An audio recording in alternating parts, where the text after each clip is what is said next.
All right, everyone, it's Bob again, and this time I'm going to finish up doing the first four of Todd McFarlane's Spawn. I've already done one, two, and three, so I'm going to do issue number four today and complete this basic introduction to Spawn. This was the I believe this probably would have been a mini series if it hadn't been as successful as it was. So it probably would have ended here.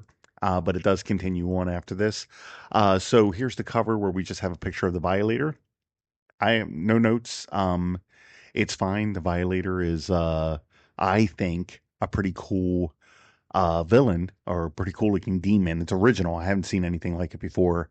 And I remember that I was in high school when these books were coming out.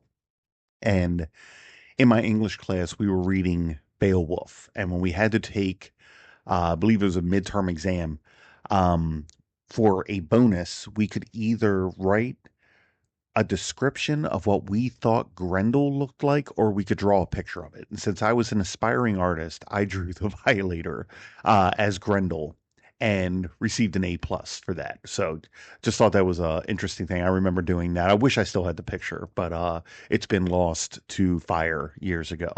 All right, so let's go ahead and begin this. Um, this is it says questions part four. So this is again, part four of the four-part series of Spawn, the introduction, dedicated to Joe Shuster. Okay.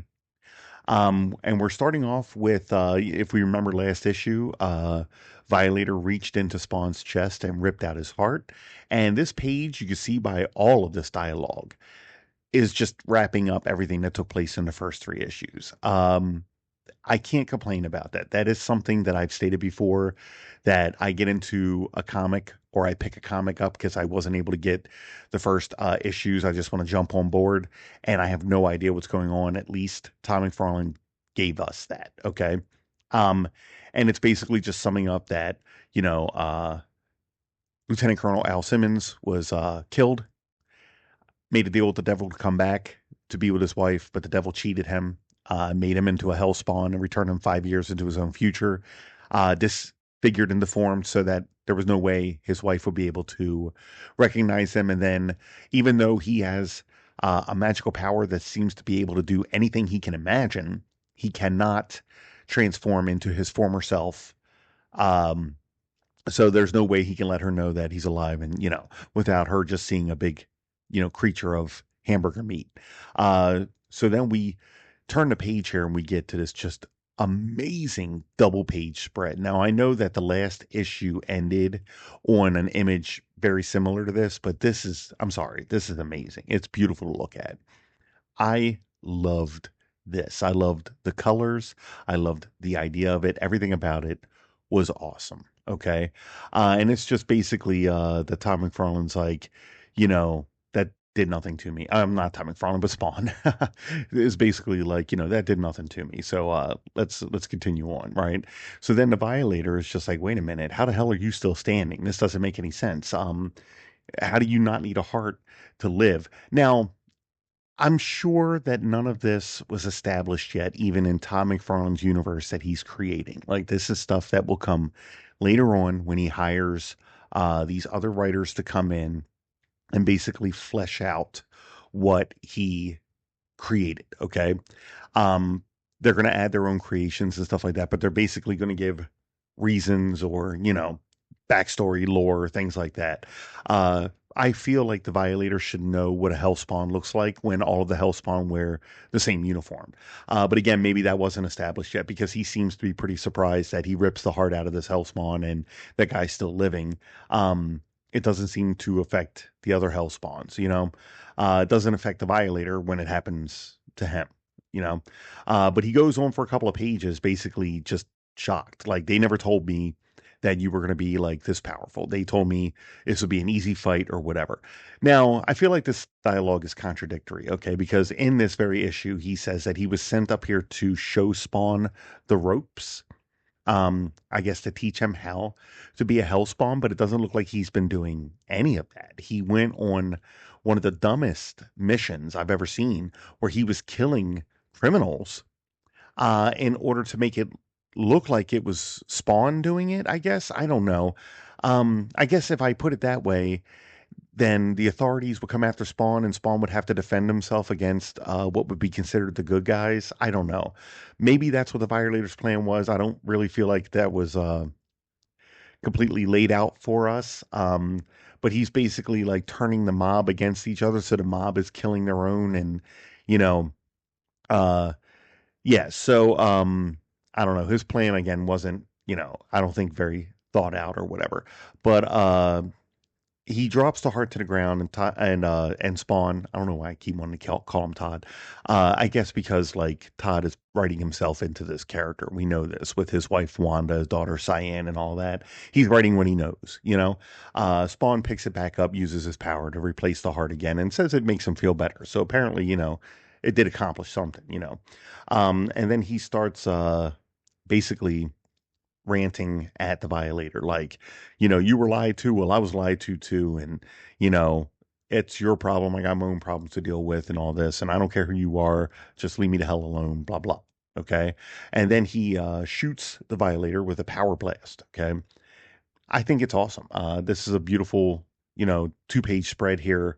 Tons of detail and everything, right? Spawn looks awesome there, shooting that power blast through the Violator. And we have like this gigantic window or scroll basically explaining all of that while also, showing us what's in Spawn's head, the questions that he has at everything that's been going on. Since again, this 4-part miniseries was called Questions. Okay. Turning the page, we see, now the Violator has a hole blown through him, and he's just like, you idiot, that's not going to do anything to me. I'm the Violator, blah, blah. And let me show you what, real pain and suffering is and whatever, right? So they start fighting each other. Violator throws him up against the wall, and then Spawn gets up and, he's going to pay him back or whatever. Spawn shoots another blast at him, misses, but then hits him again with something else. We see a nice splatter of blood, right? And then the Violator's like, no, you take that. And then Spawn's like, you take this. And I'm going to say, I've seen other people review this book, and they're like, this was a cheap, easy way for Todd to get a book done without having to do much art or whatever. I thought that this was funny. I thought he was adding a bit of levity to something that was like a really dark, grim and gritty story or whatever. And he went and did something funny. Of course, I feel like Todd's sense of humor, like we've read the Spider-Man books and everything, it leaves something, um, you know, uh, yeah, he's not great at writing jokes or whatever, right? But I thought it was pretty good. Um, and then we cut over and the male Bolgia has shown up. And the male Bolgia is just like, you idiots are fighting each other. This is, you need to stop. I'm the one in control of all of you. You guys don't have, a say in your destiny and everything and blah, blah, blah. Right. And that's basically what that whole wall of text is until Spawn's like, go to hell. And Violator's like, buddy, I think he was already there. And then we get, a lot more dialogue from Male Bolgia, basically explaining what's going on here, that, he basically recruited Al Simmons to be a Spawn in his army of 8 billion, but he still needs a few billion more before he can fulfill his plan of invading and conquering heaven and I guess killing God, right? And that's basically what all of that information is. He's just like, you were a soldier in Earth's army, right? You're a trained soldier, and I'm going to use that to my advantage and make you a trained soldier in Hell's army. Okay. Um, Continuing on with that, he's just like, obviously he's like explaining the powers. Now, I gave you power so that you would learn how to use it, but obviously I've limited that, and it's supposed to be a double-edged sword. Basically, if Spawn uses that power, then it drains his meter, and if his meter gets to zero, he dies and goes back to hell. But if he doesn't use that meter, which it'll say Malbolgia thinks he would only use that meter in order to fight the forces of evil, then he would be letting good people die. And that would be like, so that's the double-edged sword that apparently we're getting here, that Todd is trying to establish that Al Simmons is inherently good and has to do good by people, even though I think a lot of the backstory that we see is like, it looked more like Al Simmons was more of a paid assassin for the U.S. government. Um, But it's what it is. And then Male Bolgia is like, you know what? I'm going to replace your arm for you so that you don't have to squander any more power. I'm not sure why he would do that. I don't know if he thinks it's just it doesn't matter in the end or whatever. But he repairs Spawn for him without Spawn having to use that power. And then Violator starts going on to some stupid rant like, hey, what about me? Look at all the stuff I did for you. I was killing all of these mob members for you. I was hurting your Hell Spawn for you, and I got my arm ripped off, and I don't get any thanks for this or whatever. And then Male Bolgia tells him to shut the fuck up.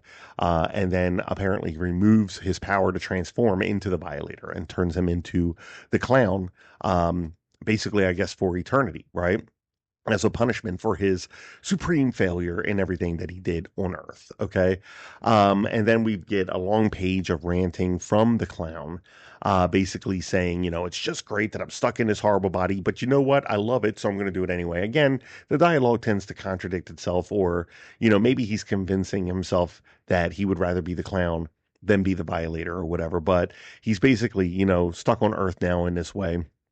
And Spawn's just sitting there kind of watching it happen. But I will say this, my favorite part here is that you see Male Bolgia just kind of disappear, right? And then the clown just like humps and he's like, this sucks the big one, and just walks away, right? That was probably my favorite panel in the entire book. But then we get like an overview. They're in, looks like New York, right? That's actually a very good cityscape of New York. We actually see the Twin Towers there since that took place before, 9/11. And we have Spawn, who apparently took a hat and trench coat, just walking down the street and trying to piece together everything that's taken place over the last 4 issues in his head, trying to make sense of his new world or whatever. When these two kids start running down the street and they're like, there he is, man, there's that new superhero. And Spawn's like, who, me? Because Spawn, according to Todd, this is what we're seeing is that Spawn is a superhero. That's how he looks at himself, even though we saw him do one kind of superheroic thing in the beginning where he protected some woman who was being attacked by some guys in an alley, right? Okay, I mean, superheroes do that. I agree. But it didn't look like he was doing anything else other than kind of moping around and like trying to, get through the fog in his head and remember everything that's going on and everything, right? But he's like shocked because he's like, oh no, they're on to me. They've discovered me. And then those kids run over, and of course, those kids are named Rob and Eric, which I'm sure is for Rob Liefeld and Eric Larson, because they were really keeping it in the family with Image. And that was one of the things I loved the most about these Image books. I loved that they were like sharing each other's characters in each book and everything and just like promoting the hell out of it, which, as far as I understand, was like mostly like a Todd McFarlane thing. Like he was really pushing the Image brand the whole time, which is another thing I want to talk about in just a second. But, they run over there and they're actually looking at the Savage Dragon on TV because the Savage Dragon appears around the same time as Spawn does. Uh, I kind of like the idea that the whole Image universe spawned at like the same time, right? I think it's been established that Youngblood was around for a long time, especially considering like in Youngblood Strugfile, we're seeing that Youngblood was around during World War II and such. But the rest of these characters like all seem to pop up at around the same time, and I kind of like that, right? But they're going on kind of arguing about what's the best new superhero around or whatever. Is it Youngblood? Is it Savage Dragon or whatever? As Spawn just walks off, I think a little more depressed that, he's not being looked at as the hero or whatever.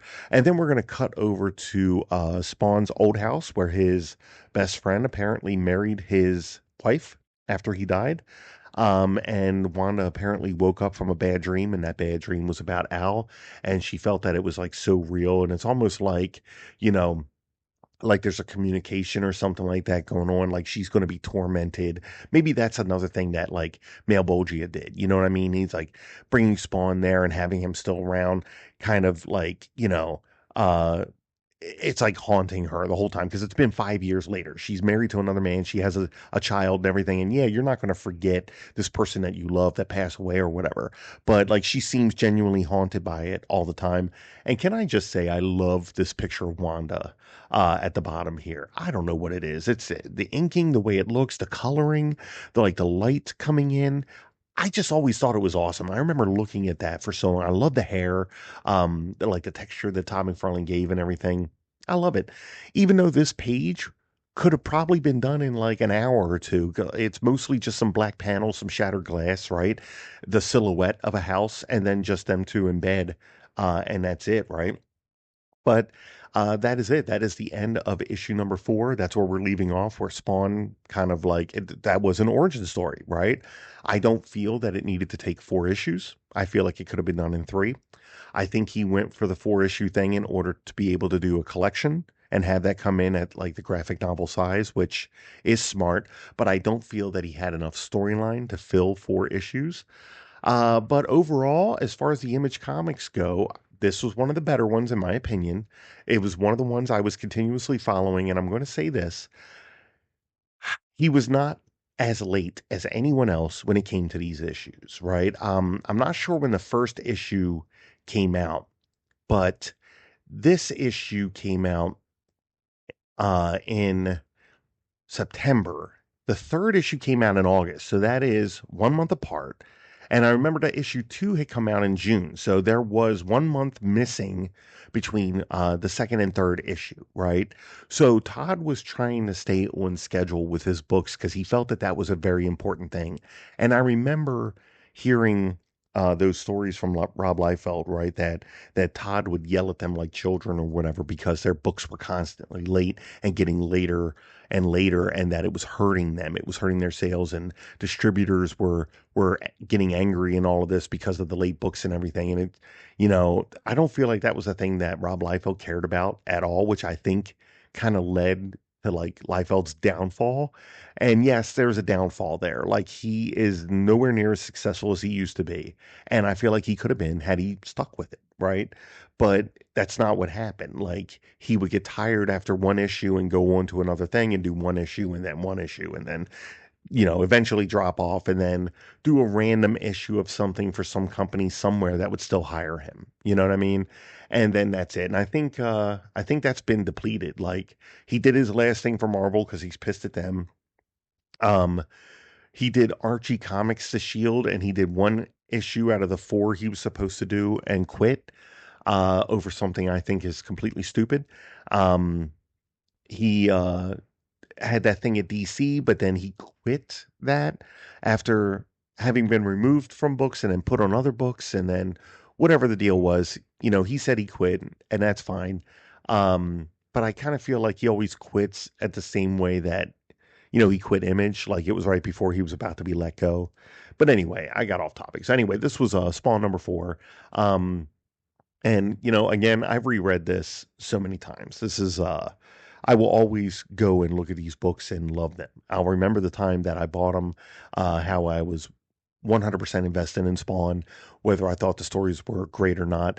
I will tell you, I think that, the next issue, issue number 5 with Billy Kincaid, is probably one of my favorites. And there's been a couple more that were my favorites. Besides, like, I love the Alan Moore one. I love the Neil Gaiman one, even though that caused a lot of issues. Um, but then there were later ones that Todd McFarlane himself wrote that were drawn by Greg Capullo that I actually really liked. When they got like their, when it got together for them, when it started coming together and they started working just perfectly together and everything, I thought it ended up pretty well. But anyway, guys, if you like this video, please hit like. It'll help my channel grow. And if you want to see more videos like it, hit subscribe. Thanks for watching. See ya.